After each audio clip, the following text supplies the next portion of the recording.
যুক্তরাষ্ট্রসহ পশ্চিমা দেশগুলোকে হুমকি দিতে ষষ্ঠ প্রজন্মের যুদ্ধ বিমান আনল চীন।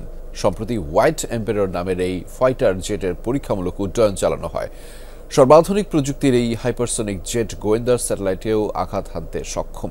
প্রচলিত অস্ত্রের বদলে এই ফাইটার জেটে রয়েছে লেজার ওয়েপন সিস্টেম।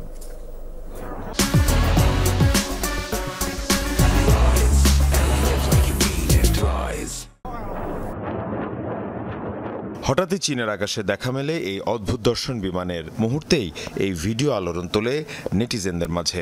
আন্তর্জাতিক বিভিন্ন গণমাধ্যম জানায়, অদ্ভুত দর্শন এই বিমানটি মূলত চীনের ষষ্ঠ প্রজন্মের ফাইটার জেট, যার নাম হোয়াইট এম্পায়ার। সম্প্রতি পরীক্ষামূলক উড্ডয়ন চালানো হয় এই যুদ্ধ বিমানের। এখনো পর্যন্ত অত্যাধুনিক প্রযুক্তির যুদ্ধবিমান সম্পর্কে তথ্য গোপন রেখেছে চীন। তবে বিভিন্ন সংস্থা এবং আন্তর্জাতিক গণমাধ্যম বলছে, এটি মূলত হাইপারসনিক ফাইটার জেট, বায়ুমণ্ডল ছাড়িয়ে মহাকাশে পৌঁছাতে সক্ষম এই যুদ্ধবিমান। যে কোনো ধরনের রাডারকে ফাঁকি দিতে সক্ষম এই ফাইটার জেট স্টিলথ হওয়ার কারণে এড়াতে পারে যে কোনো ক্ষেপণাস্ত্র। এই ফাইটার জেট পরিচালনায় ব্যবহৃত হয়েছে এই প্রযুক্তি, ফলে যুদ্ধবিমানের গঠনও প্রচলিত ফাইটার জেটের থেকে আলাদা।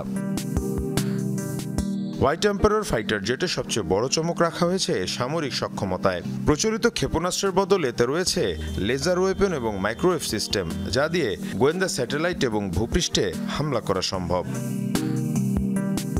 চীনের বিমান বাহিনীতে কবে নাগাদ এই ফাইটার জেট সংযুক্ত হবে তা এখনও স্পষ্ট করা হয়নি। মীর মুশফিকা হাসান, যমুনা নিউজ।